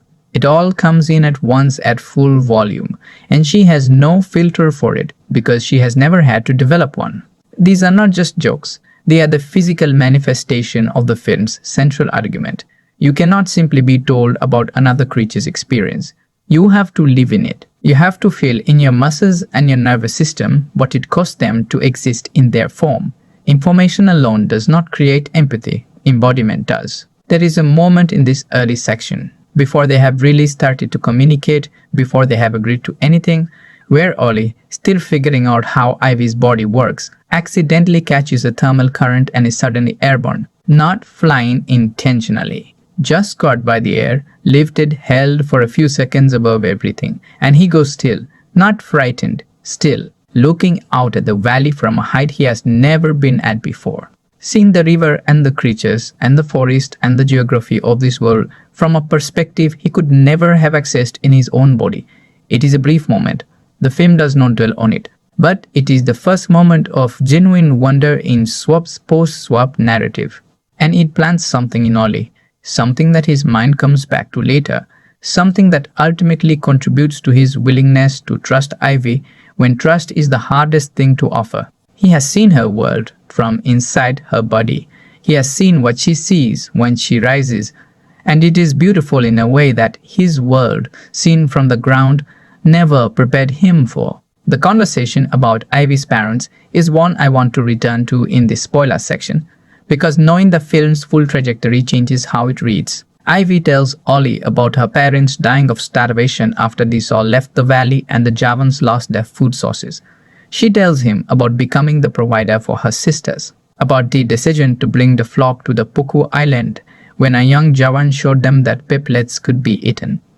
She does not frame this as an apology, she frames it as an explanation. She is telling him what her world has been, not asking for forgiveness, not asking him to understand, just telling him the truth of what happened and what drove it. And what I noticed on a second viewing of this scene, with full knowledge of the film, is how carefully Ivy controls her voice during this telling. She does not break, she does not perform grief. She reports the way that people who have been carrying something enormous for a very long time report it, with a kind of flattened affect that is not coldness but the opposite of it. It is what happens when feeling has been folded inward so many times that it does not come out easily in company. Juno Temple finds this in Ivy's vocal performance, and it is extraordinary. You hear a character trying very hard not to need anything from the person she is telling this to, and that effort is more moving than tears would have been. Now let us go to Boogle, the full, complete analysis of Boogle with all the spoilers visible, because Boogle is the most carefully constructed element of this entire film once you know what he is. Tracy Morgan's performance as Boogle has a quality in every scene that, on a first watch, reads as energetic comedy and, on a second watch, reads as something much more interesting. Boogle talks too much. He redirects conversations that are getting too specific. He answers questions about himself with other questions, or with jokes or with sudden changes of subject. And he is extraordinarily good at identifying what Ollie and Ivy need in any given moment and providing it, which, from the firewolf's perspective, makes complete sense. The firewolf has been trapped in the body of this fish, in this river, watching the valley he once terrorized from a distance for generations. He has had nothing to do but observe, watch how creatures behave, learn what they want and what they fear, and what makes them trust. Boogle is not just a manipulation, he is a masterclass in manipulation, built on centuries of watching from the inside. The specific details Boogle uses to gain Ollie and Ivy's trust are worth noting. He does not make grand promises, he makes small, verifiable ones. He says he knows where a pod is, and he does. He guides them to it, and they find it. He says he can help them cross a difficult section of the river, and he does. Every small promise fulfilled makes the larger trust feel more warranted. This is the logic of long-con manipulation. Establish credibility with truth, then use that credibility to get what you actually need. What Boogle actually needs from Ollie and Ivy is for them to interact with pods in his proximity, because the pods, touched by creatures in conflict, generate a specific kind of energy that the firewolf can use to break his imprisonment. He does not need Ollie and Ivy to free him directly. He needs their unresolved conflict, their mutual distrust, their argument over who controls the pod. All of that is the key, which is why Boogle, rather than trying to resolve their conflict, subtly inflames it at exactly the right moments. He agrees with Ollie when Ollie is being unfair to Ivy. He validates Ivy's frustration with Ollie in ways that are just slightly too perfectly timed. He is not creating the conflict, but he is tending it, keeping it alive, making sure it does not resolve before he needs it. The transformation into fish, when Ollie and Ivy reach the pod near the great waterfall and their argument causes them to become fish instead of restoring their original forms, is the moment that Boogle has been staring toward from the beginning. And look at his reaction. He is not surprised. He is not sympathetic. He's briefly, almost imperceptibly satisfied, and then he recovers his warm fish energy and pivots to the next phase of the plan. He tells them he knows where more pods are. He will guide them. All they have to do is stay close and trust him. They are now in the water, his world, under his terms, and they have no option but to follow. The revelation of Pookoo's true identity is set up with a visual detail that on a rewatch is heartbreaking in its clarity. Throughout the underwater sequences, there are brief moments where the animation renders Pookoo slightly differently from how he appears above water. A subtle shift in the quality of his edges, a faint heat distortion around his form that is not present for any other fish. It is not obvious, it is not flat, it is the kind of detail that you only catch if you are specifically looking for it or if someone who caught it tells you to look. But it is there. The animation team embedded the truth of Pookoo's identity in his visual representation from the moment he entered the underwater world. The film was showing you what it was not yet telling you. That is beautiful craft. That is the kind of hidden detail that rewards a second viewing and makes you respect the filmmakers more than you did the first time around. When Pookoo reviews himself, when the warmth slides off and the firewolf is there, enormous and dangerous, in the way that great predatory things are dangerous, the danger being not just physical, but the kind that comes from something that has been waiting a very long time. What he says in that moment is the film's most thematically charged speech.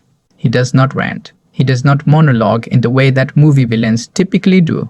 He explains. And his explanation is the explanation of someone who genuinely believes what he's saying. He believed that the valley was better under his control, that the creatures lived more orderly, more defined lives when they stayed in their assigned places and did not reach across the boundaries he maintained. He believed that the zoo's experiment, the pods, the swapping, the enforced empathy was a weakness, an instability, that creatures who could temporarily become other creatures were creatures who had lost the clarity of knowing what they were. He thought he was protecting something, order, certainty, defined identity. And that belief, in the context of the film's broader argument, is the most dangerous idea in the whole story. Because it is the same belief that structures every system in the real world that maintains itself through division. The belief that clarity of identity requires the exclusion of the other. That knowing who you are requires knowing who you are not. That the boundaries between groups are not wounds to be healed, but definitions to be maintained. Ollie does not defeat this argument with a counter-argument. He defeats it with an act. He goes back to the whole, he goes back to the roots. And what I want to spend a moment on here is the quality of Ollie's desperation in that moment. Because it is important that it is desperation and not confidence. Ollie does not go back to the hole because he has figured out a plan. He goes back because he does not know what else to do, and the fire is advancing and the creatures he loves are going to be consumed by it, and he cannot think of anything except going back to the place where this all started.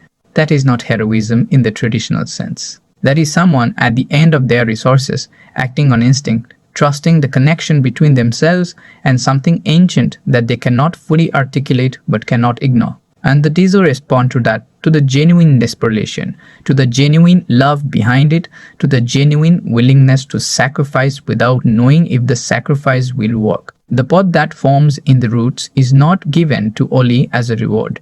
It is offered to him as a partnership. The Dizo are not saving him. They are trusting him. And that trust, offered to someone who has spent the entire film learning to deserve it, is the most quietly beautiful moment in SWAT. When Ollie becomes a Dizo, when he transforms from the smallest creature in the valley into the largest, most ancient form in its mythology, the visual contrast is the film's most emotionally complete image. Because this is a Pookoo, a small, fuzzy, ground-dwelling creature who was always looking out at the sky, and now he is the thing he was always looking up at. Not because he earned power, or because he sought power, or because the story anointed him as special, but because the valley needed something specific in that moment and he was willing to be that thing. He was willing to stop being himself, again, one more time, in service of something larger. The transformation is a film completing a circle. Ollie began by falling into a hole and being transformed involuntarily. He ends by choosing transformation deliberately, with full understanding of what it costs. The first transformation was an accident of curiosity. The last is an act of love. The battle between Ollie as Dizzo and the Firewolf is not a conventional action climax. It is two philosophies colliding, two visions of what the valley is supposed to be. The Firewolf is enormous and ancient and shaped by power and isolation and the specific bitterness of a creature that was once weak and found its strength in destruction.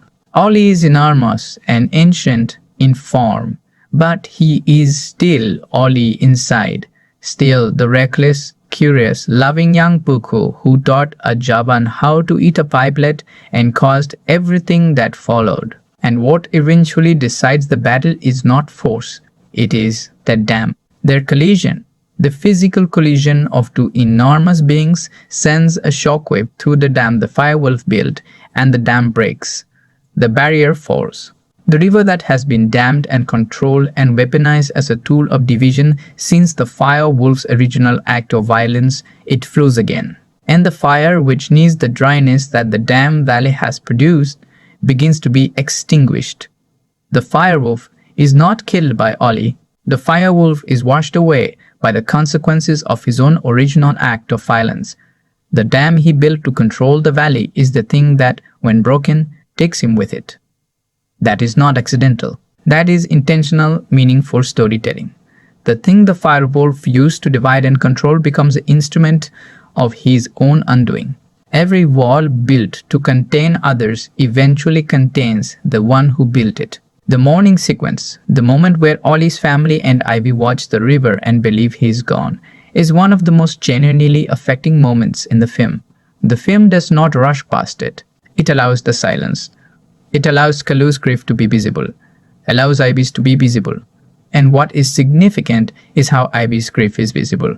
She is not performing it. She is not announcing it. She is standing at the edge of the island, looking at the water, in the body she was born with, having come all this way and done all this growing. And she has lost the creature who made all of it possible. The creature who, without intending to, turned her world upside down and gave her back something she did not know she had lost. The ability to trust across the divide. Her grief for Ollie is not the grief of friendship exactly. They have known each other for the equivalent of days in the most chaotic circumstances imaginable.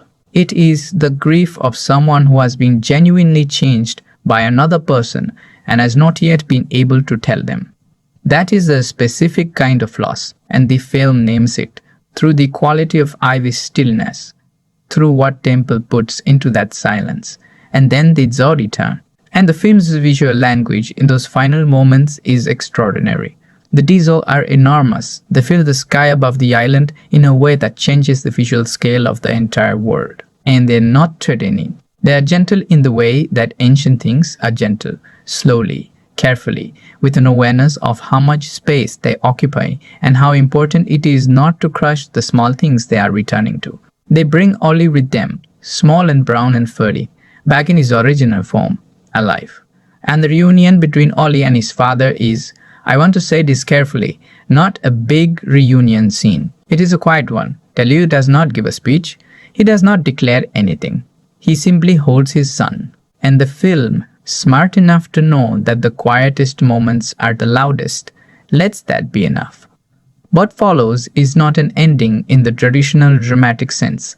There is no ceremony. No formal declaration of peace between Pookoo and Javan. No treaty or handshake or symbolic moment of unification that the camera lingers on. What the film shows instead is the beginning of coexistence. Creatures from different species moving around each other on the same island, cautiously, with the particular uncertainty of people who do not yet know the new rules but are willing to try. The Dizo walk among them. The pods are available, again, the mechanism of empathy, the technology of understanding restored to the valley. And the sense of what the film leaves you with is not triumph, it is possibility. The valley is not fixed, it is beginning, and beginning is enough. The last image shared between Ollie and Ivy is wordless. They look at each other across the island, in their original forms, in the world as it is now starting to rebuild itself. And what passes between them, the specific quality of the look, the animation of those two faces, is something I can only describe as mutual recognition, not of what they went through together, though they recognize that, but of what they are to each other now. They are not the same creatures that fell into that hole. They are not the Pookoo who taught a Javan to eat up a plate and the Javan who brought her flock in desperate hunger.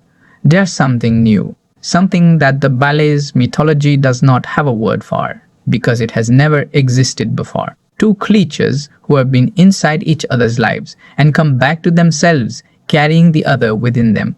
That is what the Dazos pods were always supposed to create. That is what the valley lost when the firewolf drove them away. And that is what two reckless, impulsive, frightened, loving young creatures accidentally rebuilt. Not through wisdom, but through the accumulation of small choices made in the direction of connection rather than fear. One final hidden detail before we move on, and this one I want you to watch for if you revisit the film. In the very last shot of the valley, after the zoo have returned and the creatures are beginning to settle into their new tentative coexistence, there is a brief visual in the background. Far back, almost at the edge of the frame, in the part of the river where the dam used to be, a small movement, a disturbance in the water. It is subtle enough that most viewers miss it on first watch. It is not confirmed by the film's narrative. It is simply present, an open question. Whether the firewolf survived the flood, whether he is still out there, somewhere in the valley, hailed by water as he was once hailed by a fish's body. The film does not answer, because the film is not interested in the story, where the threat is permanently eliminated. It is interested in the story where the valley learns to be something strong enough that the threat, if it returns, finds different conditions waiting for it. That is not a naive ending. That is a mature one. The firewolf may return. What has changed is not the absence of danger.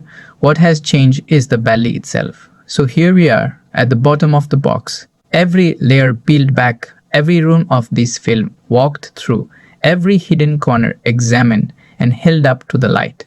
And now comes the part that this channel always saves for last. The part where I close the lid and tell you exactly what I think. Not what the critics think. Not what the algorithm decided. What I, having sat with this film and turned it over and looked at it from every angle I know how to look from, genuinely believe about it. So let us do this properly. Swapped urns are 7.2 out of 10. And I want to explain every decimal point of that number, because on a scale of 10, the difference between a 7 and a 7.2 matters. A 7 is a good film that does its job competently and leaves you satisfied. A 7.2 is a good film that does its job competently, leaves you satisfied, and then, in the quiet after the credits, drops something into your mind that stays there. Something you find yourself thinking about days later while doing something completely unrelated. A moment or an idea from the film that surfaces unexpectedly and makes you reconsider something in your own life. Swapped did that to me. Specifically, the image of Kalu saying that, quiet, yes. Specifically, the moment of Ollie being lifted by the air in Ivy's body and going still above the valley. Specifically, the final look between Ollie and Ivy, that the film does not explain and does not need to. Those moments are what 2 decimal places. They are the kind of thing that separates a film that works from a film that lingers. The 7.2 is not a 9 because of the things we discussed honestly in the breakdown. The episodic pacing of the second act that occasionally loses momentum. The firewolf who is revealed too late and given too little time as the active threat before the climax rise. The supporting characters who deserved more of the film's attention than the runtime allowed. And the structural fetch questness entirely wrong to notice. These are real limitations. They're not catastrophic. They do not break the film or make it unenjoyable.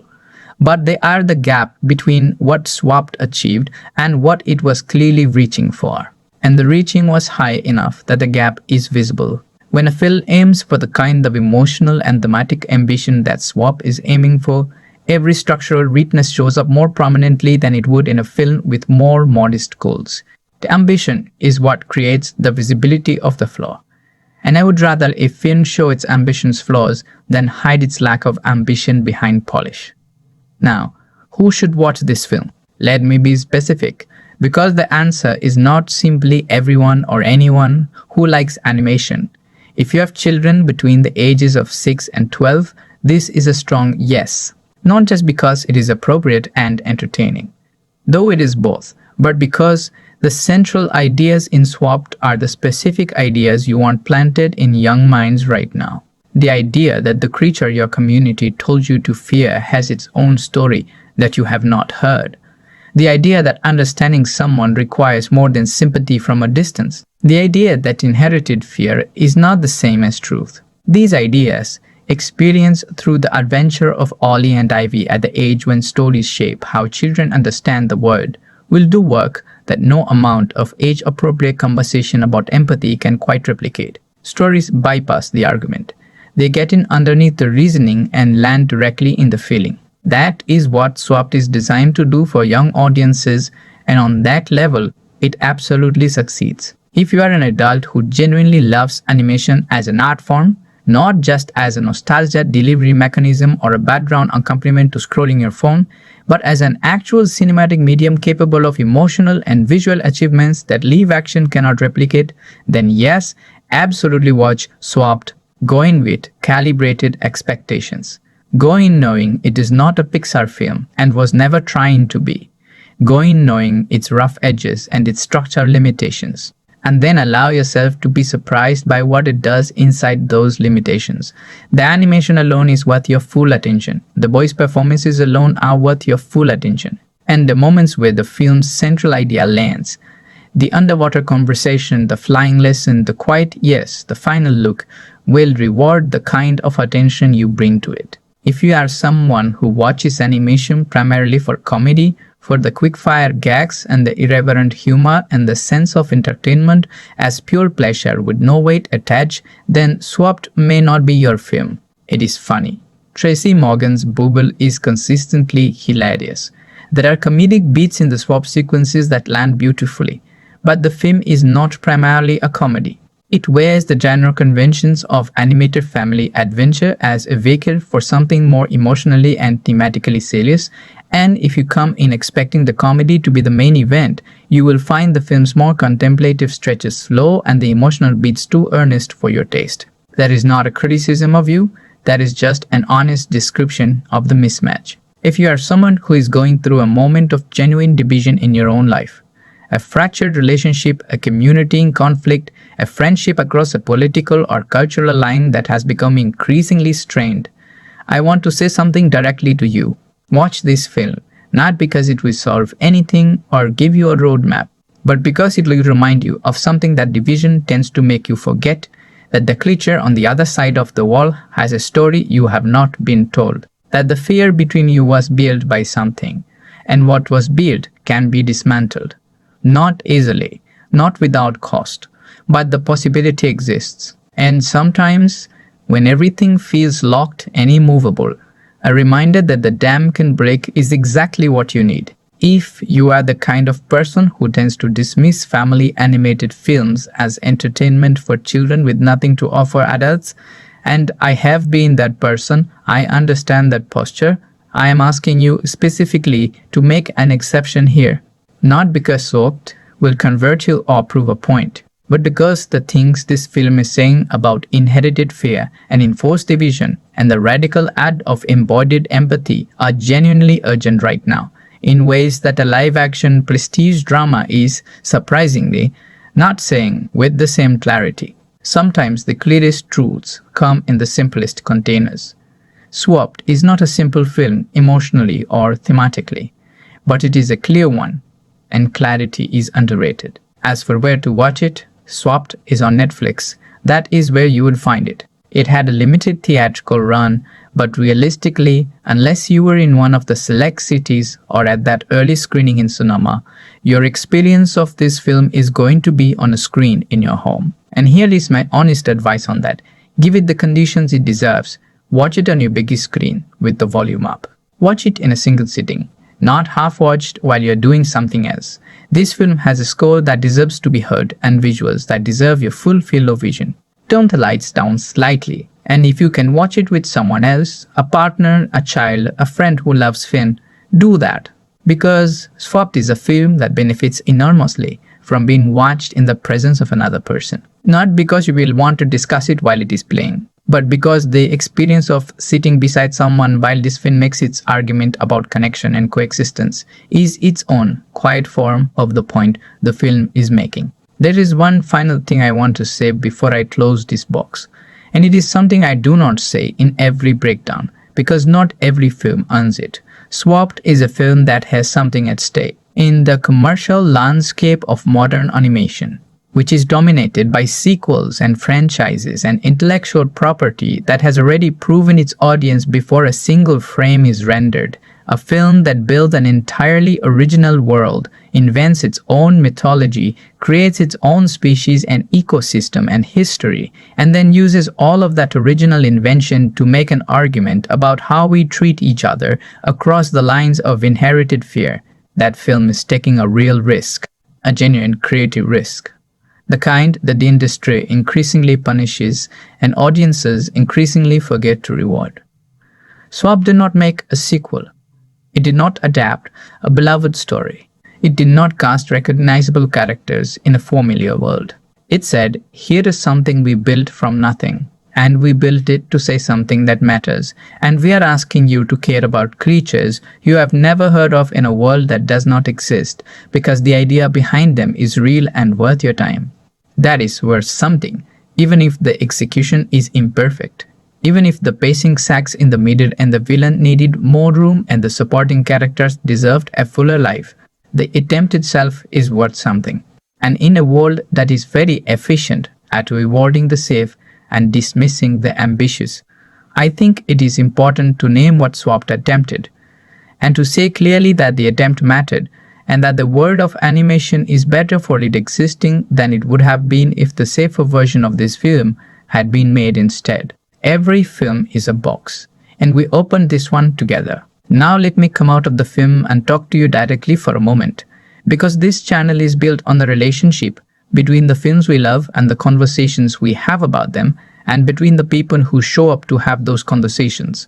If you made it this far to this breakdown, you are exactly the kind of person this channel exists for.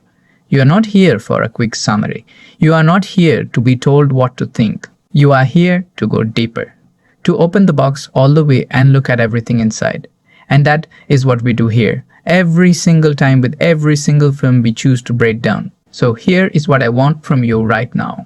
If this breakdown added something to how you see Swapped, if it changed the way you are going to watch it or watch it again, or if it clarified something you felt but could not quite name when you saw it, hit the like button. Not as a reflex, not because I'm asking you to be nice, but because it is the most direct way of telling this channel that this kind of depth, this kind of detail, this kind of commitment to going all the way into a film instead of skimming the surface, it is worth making. Every like is a vote for this approach, for taking films seriously, for believing that the work of genuine analysis is worth the time it takes. Subscribe if you have not already, and I mean genuinely subscribe with the notification bell on, because this channel does not flood your feed.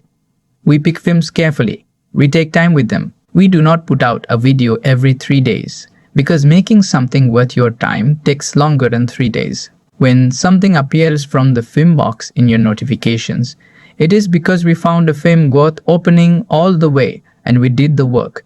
That is the promise of this channel. And it has not changed.